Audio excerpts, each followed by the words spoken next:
Hey everyone, I'm Julie Gunlock, host of the Bespoke Parenting Hour. For those new to the program, this podcast is focused on how parents should custom tailor their parenting style to fit what's best for their families, themselves, and most importantly, their kids.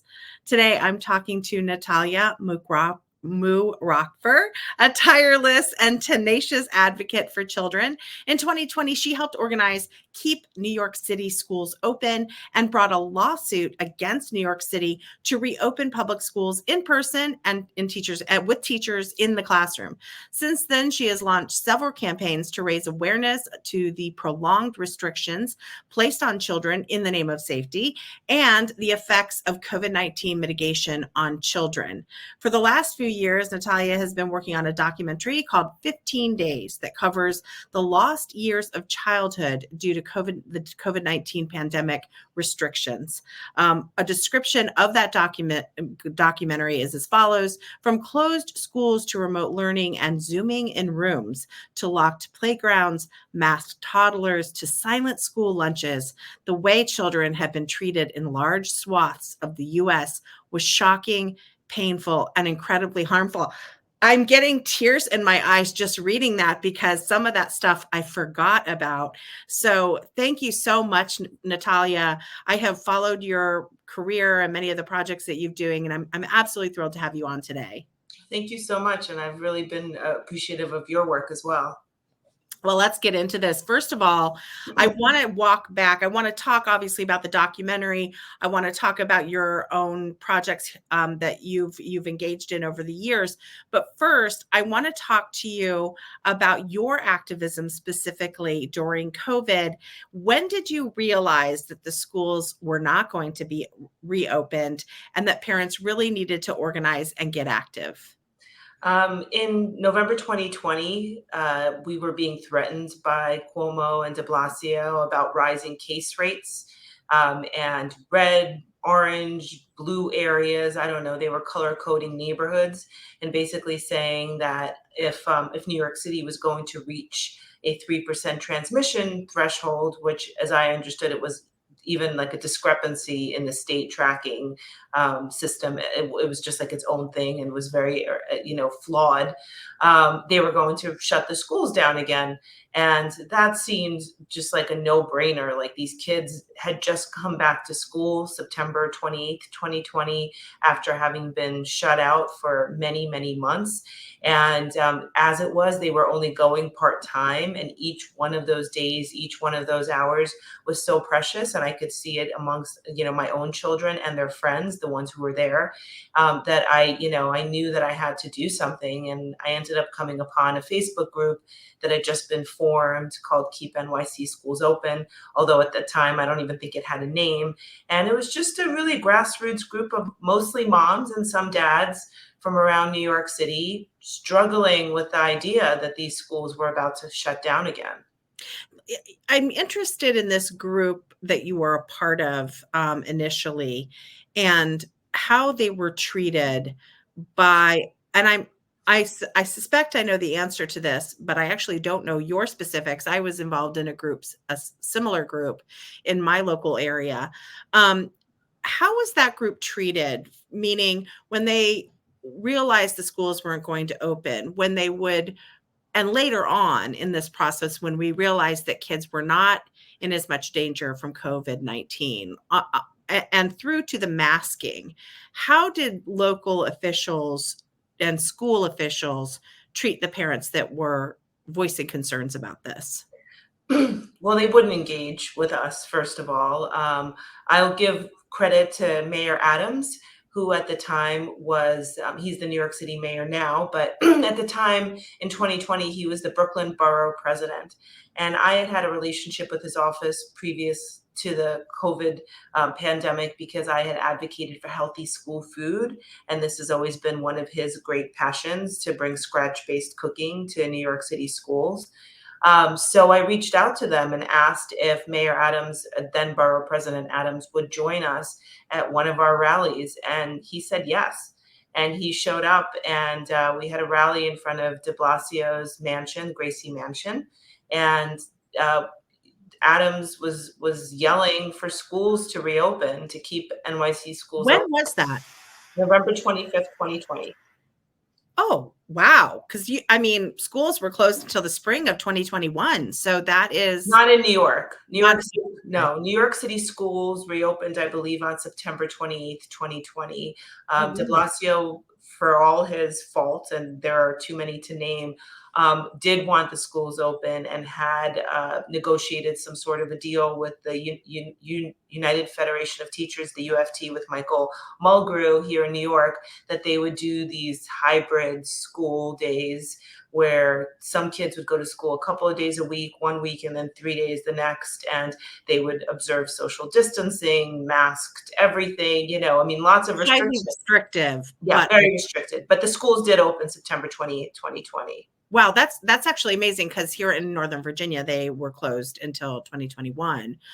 There was some going back again in a sort of skip a day fashion in January. I believe it was January of 2021. It might have been a little bit earlier, but basically, and then it was highly restricted too. But we were out for longer than that. But it sounds like was it Adams being a part of that or being willing? Did you?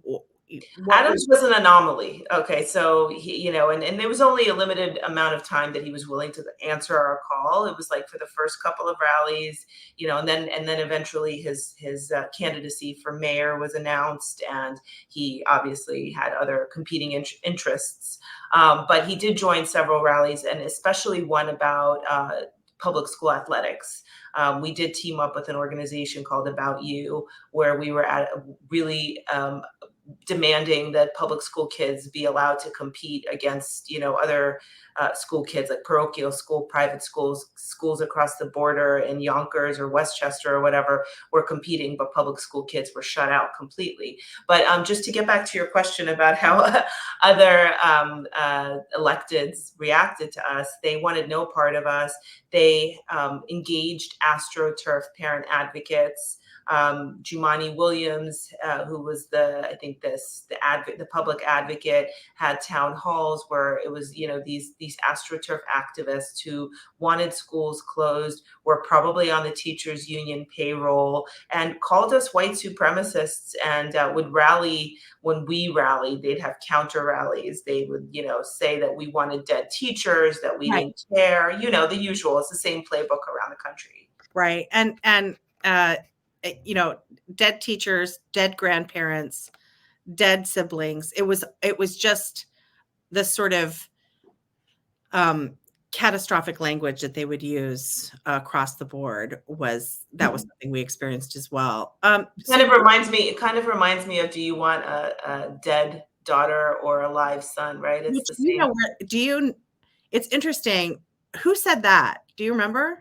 I don't know who says that, but that's often, I didn't know if that was something that had happened in your community, but here in Alexandria, we had a school board member meet with parents and said that almost that exact thing, which was, you have to choose between a dead child and an educated child.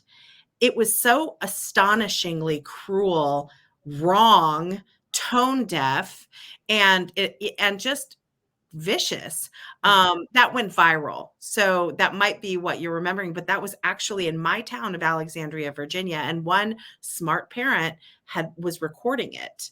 And then she sent it on to Corey DeAngelis, who, as you know, has a big Twitter presence and is always sort of going after Randy Weingarten. And so it went viral. Yes, that is exactly what we were dealing with at that time. So I was actually thinking of the gender ideology, like, just the way parents are approached now with the, the threat, like, do you want a dead daughter, or you must affirm, kind of like. That's actually very interesting, because that didn't come to mind, probably because I'm thinking of my local school officials who were just insane. But yes, you're right. It's the same. And that's, you mentioned AstroTurf groups. Like, it's all from the same playbook of demonizing parents, casting parents as not caring about their children or the community or the teachers or the, schools. It's interesting that you say that, because it really is the same playbook that we saw then. Every time. Yep.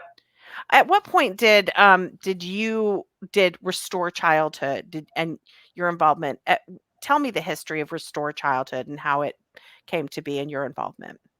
So after I heard that Randy Weingarten was the author, essentially, of the CDC guidelines to reopen schools and was the architect of the masking and the COVID restriction policies, I reached out to her on social media and asked her if she wanted to meet up to discuss, what the off ramp might look like.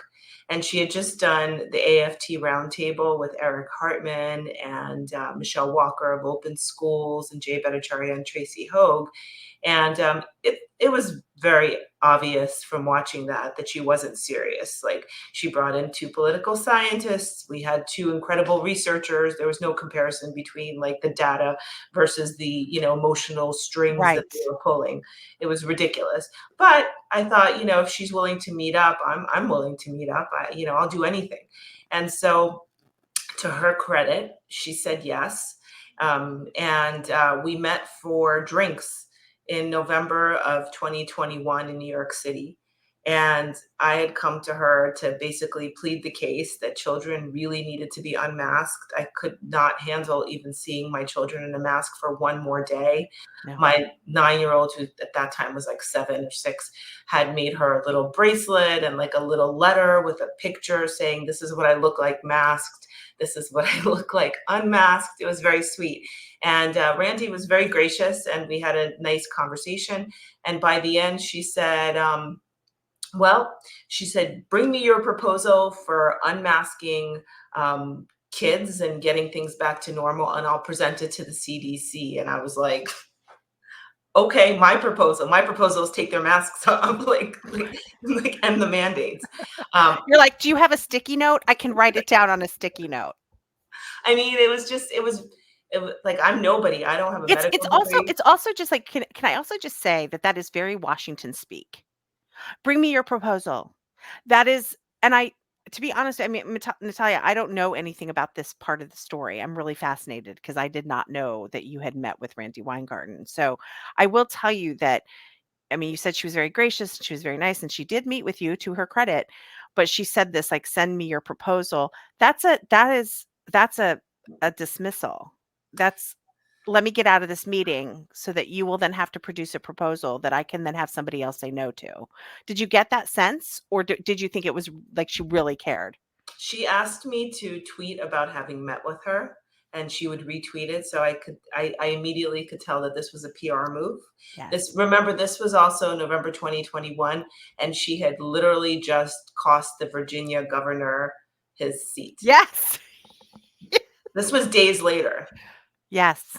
And just for listeners who are not aware of this, what Natalya just referenced, this is Terry McAuliffe, who cannot be a more establishment Virginia, national figure. He's a national figure, very close with the Clintons, and was Virginia. I live in Virginia. Virginia is a one-term for governor state. Okay, so Terry McAuliffe was governor, and very popular governor. And and so what you do in Virginia, if you want to run again, is you skip a year and then you run again, because you can't have consecutive years as governor.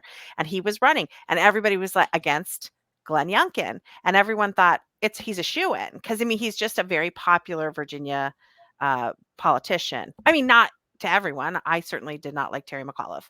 And he got up during a debate and he said the magic words, which are, parents shouldn't have anything to do with their child's curriculum. And it launched a million parent groups, and it really, that was what, because Glenn Youngkin, of course, was like, no, parents should definitely have a role. And that's what is considered this sort of moment in history where the parent movement again was launched. And again, now Glenn Youngkin is the governor. So I just want to give that background, because some people might not be aware of the connection, which is very interesting that you bring up, because that wasn't even enough. She ended up showing up and like lobbying for him and like Well, that's true too. We don't want your help, Randy. We don't want your help. Okay, so she says this, and then did you ever hear from her again, or what was the follow-up? I heard from her a couple of times, on other issues about masking or some school that was shut down in Buffalo that I had asked her for help with. I mean, she's very responsive. She's a very good politician.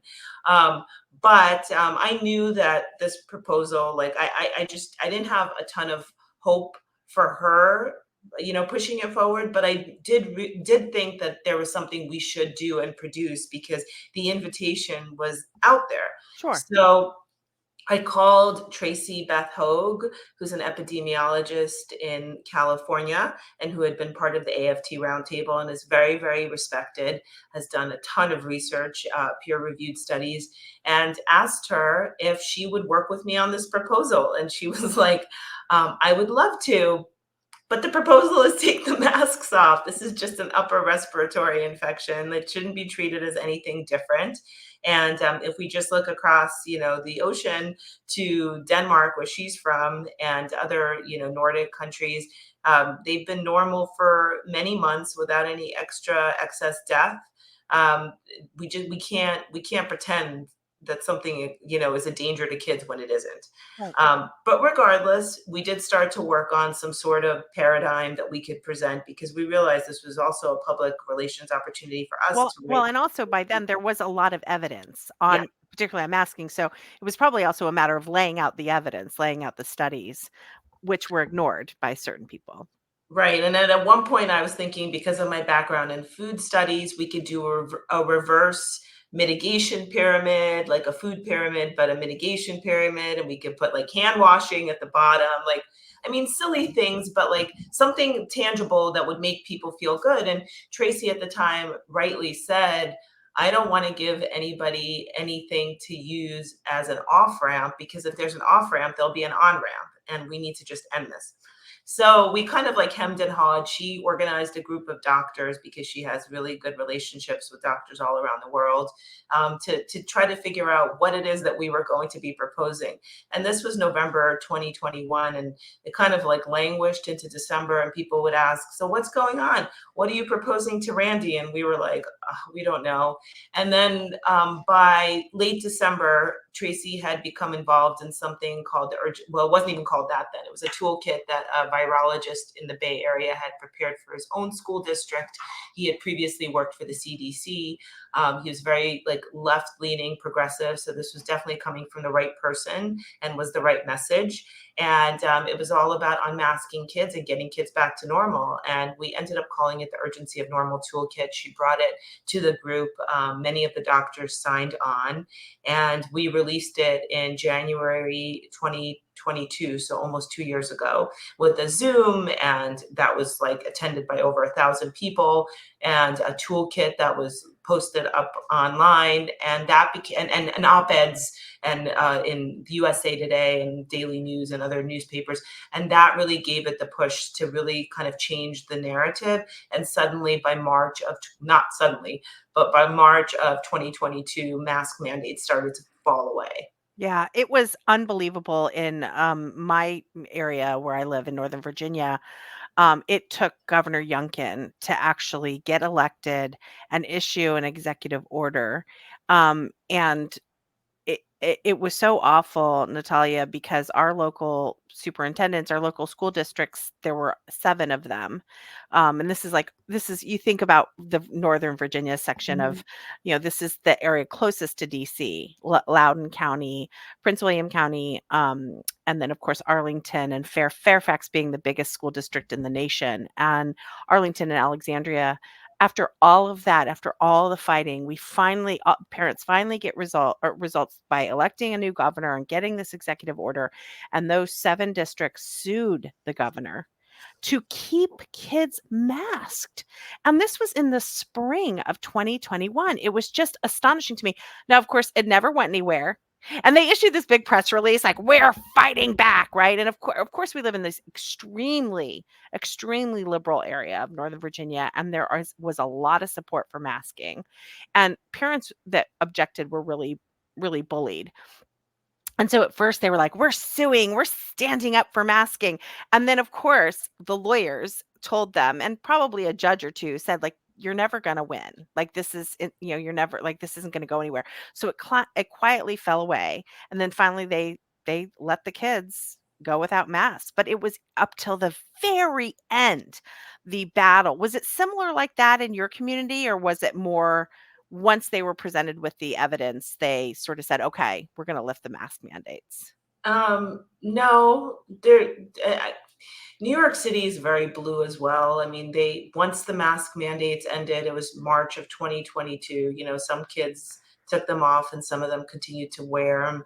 Um, from what I saw, I mean, just like it wasn't the same type of battleground as it was in Virginia, but I think you guys had a lot of other things going on simultaneously, and Fairfax and Loudoun counties seem to have been egregious on many other issues prior to this. So I think there was a lot of temper flaring. You also elected a Republican governor. We got Hochul. So Yeah, yeah, at that point, I think that was right before the Hochul-Zeldin election, but we had yeah, a Democrat governor. So I don't think that this area, at least here in Manhattan where I am, or even in New York, has been much of a battleground. Maybe more like Long Island, yeah. because Long Island tends to be red in a blue state. And I think there were more of that, but not so much here. Well, the bottom line though is there still was so much damage done by the shutdowns and the masking and the restrictions and the quiet lunches. I mean, I really did, as I was reading that list, I got a little verklempt because the locked playgrounds, the masked toddlers, the toddlers crying and pulling away their masks. It's awful that I am sitting here saying I'm a little bit triggered because I'd it's not that I'd forgotten anything. It's that it's not as present in my mind anymore, and that's a problem. Uh, there is something about forgetting that stuff or letting it fade, and some people do want it to fade and go away. That's And okay. that's Don't worry. Our government won't let us because they're well, still shutting down they're still schools. trying to. Yes, Don't worry exactly. about it. They're Yes, not but I will say that is why your documentary is so important. And I want you to talk a little bit about your documentary, which is being produced by Restore Childhood. Isn't that correct? Yeah. So Yeah. tell me a little bit more about it. So because I ended up working with all these doctors around the country, I had access to some really incredible people who had really changed the course of how we responded to this pandemic. It wasn't perfect. And certainly, if Scott Atlas or Jay Bhattacharya had had their way early in, 2020, 2021, we wouldn't have even had to Right. go through all this. I mean, whenever people say, oh, they did the best they could with the information they had, it's like, nope, they had No. they had a playbook. They chose to throw it out, and Yep. that was Trump. And that Yep. was Trump. And that's why when they try to politicize it, something that, and I'll talk about the documentary, but we had the good fortune of interviewing Scott Atlas. Yeah. And he squarely puts it at the feet of both administrations and said, Right. Trump did this. Right. Right. So, anyway, but so because I had all these relationships and I had spoken to so many people during the course of the Urgency of Normal rollout, and it was insane in January of 22 when that came out. First of all, there were the accusations of dark money. The website was built by my husband. We did it like on, whatever, a couple of $100 that we had that we wanted to invest ourselves into this. So there was no dark money. The doctors never accepted a penny from anyone. It's not even an organization. There's no C3, C4, nothing, no LLC. But as a result of that, we started Restore Childhood because we were told that somebody needed to fill this void and advocate for children. And so I had also gotten to meet so many parents around the country because parents were the ones who ultimately shared this toolkit. And we're so grateful to have this one repository of evidence-based advocacy at their hands, at their fingertips. They couldn't, share articles, all the time. Like David Zweig wrote some incredible articles. Alex, I forget her last name, who we also interviewed for our documentary, has written some Alex Gutentag Oh, wrote some really sure. great articles. There were several journalists who did a great job, but I think it's really hard just to share articles with people and people don't necessarily read them. The toolkit gave them everything they needed, like at their fingertips.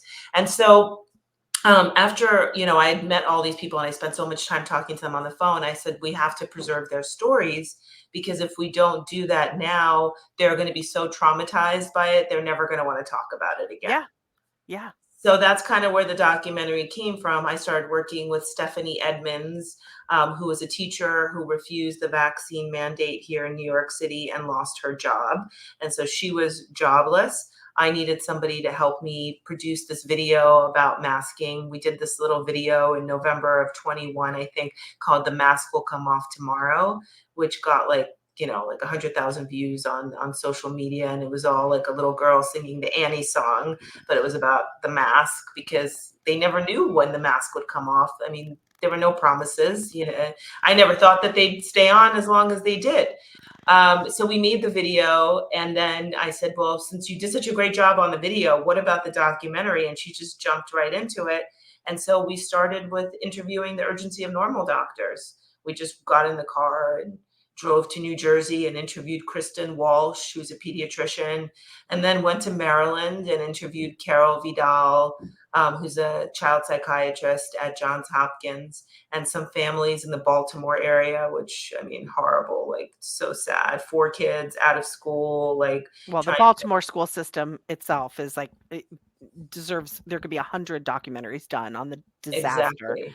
Exactly. So that's just how it started. It just started with us in a car and with the film equipment. And also, I was fortunate to have been introduced to Eli Steele early on. I actually didn't know who he was, Oh, he's wonderful. and so he agreed I to know sort. him from Twitter. I don't actually personally know him, but I He is admire him. wonderful. He is Yeah. a real good person, and he agreed to mentor us and associate produce the documentary. And so he helped us figure out what equipment we needed, what we didn't need, Right. what the budget, So he kind of helped steer us from the beginning, and then we were on our way. That's great. First of all, what is the status of this documentary? Is it been released yet? No, no, we're still editing it. I mean, Okay. it's a labor intensive thing, and 60 interviews. We're going to release the first. We're going to release it in installments because we also don't want to miss the election cycle. So we'll release like the first hour or so in the first quarter of the year, and we're also working on doing a book accompaniment to it because you can't get it into too many hands. Yeah. And Brownstone, Jeffrey Tucker, will be publishing the book, and the book will be kind of like a Profiles in Courage. Who should we have listened to? Well, we will talk offline, but maybe we can talk about sort of hosting a Northern Virginia viewing of this because there's a few parents in Northern Virginia that would probably really love to watch this. I'd love your opinion on one other aspect of this whole thing, and that is Emily Oster, who I know you are probably, yeah, you might know her. I've interacted with Emily on several occasions, and personally just think the world of Emily. And I think her books are her book. It's one of the books. It's right up there, and it's that blue book. I have long admired her, and I think that her work to sort of um, eh, hit back a little bit at the alarmists with pregnancy has been incredibly useful. But I don't know if you saw her Atlantic article that came out last year where she said like, amnesty for all these folks who were calling for masking, and she actually was um, I wouldn't say she did some really great statistical work on during COVID and and trying to get people to calm down a little bit about COVID and look at the numbers and the real risks involved. But the call for amnesty for those who caused this really made me mad Mhm. because I really think it's important. First of all, we've gotten no apologies. Right. Okay. Has there been any contrition?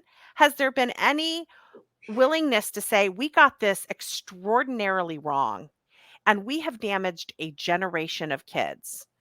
I see none of that. So, what is your opinion on that call for amnesty? And when I say that, again, Emily Oster wrote this article, just for those who don't know, where she said, like, hey, let's forgive and forget. Let's move on. I'm not saying we don't move on. I'm not saying we throw everyone in jail, but I still haven't gotten an apology or any admitting that they went too far. So, anyway, so with that, what is your sort of opinion on that? I like Emily as well. I was on a panel with her early on about open schools, and I like her thoughts on parenting. And I think of her often when she talks about like choosing which activities kind of fit in with your values. I think that's very, very, very helpful. And also not being alarmist. I mean, Americans really get so alarmist about everything. Can I have a glass of wine? Can I have some raw cheese? Like, Yeah, we yeah. love that practical thing. The amnesty, I mean, I appreciate the sentiment. I also tried to like reach over with an olive branch, but calling for amnesty for people who shut down schools and masked kids is calling for a ceasefire on October 8th. It's a non-starter. It's the same thing. It is absolutely a great analogy. And it is, again, in the absence, I am 100% for forgiveness. I am 100% about reconciliation and moving on, and let's focus on the kids now that need help with learning loss. Like, I'm all for that. Yeah. But in the absence of contrition, of recognition, of any sort of admitting that the policies were wrong, what that says to me is they'll do it again. They'll do it again. And you said that, you said, don't worry, Julie, that you forgot about this stuff, because they'll remind us, because they're constantly trying to reinstate these policies. That scares me. It scares me so much. And I think you and I, we watched our kids go through that, and it was terrible. So I agree with you on that. I don't really think that. I think the reactions to Emily's column there made it very clear that most parents of all political stripes do not think we should just, move on and forget it ever happened. I got to write an op-ed response in the New York Post to that column. Oh, really? And also, one thing I wanted to point out was beyond the closed schools, the conditions to which our children returned are completely unacceptable.